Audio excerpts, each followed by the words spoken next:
A cathode ray tube is the forerunner of the television tube. It is a glass tube from which most of the air has been evacuated.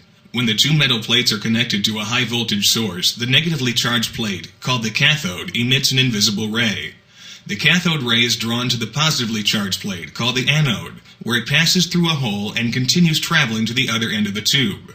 When the ray strikes the specially coated surface, the cathode ray produces a strong fluorescence, or bright light. When an electric field is applied across the cathode ray tube, the cathode ray is attracted by the plate bearing positive charges. Therefore, a cathode ray must consist of negatively charged particles.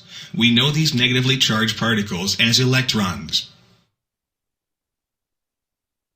A moving charged body behaves like a tiny magnet, and it can interact with an external magnetic field. The electrons are deflected by the magnetic field. As expected, when the direction of the external magnetic field is reversed, the beam of electrons is deflected in the opposite direction. In 1897, Exp Thomson, an English physicist, determined the charge-to-mass ratio of an electron.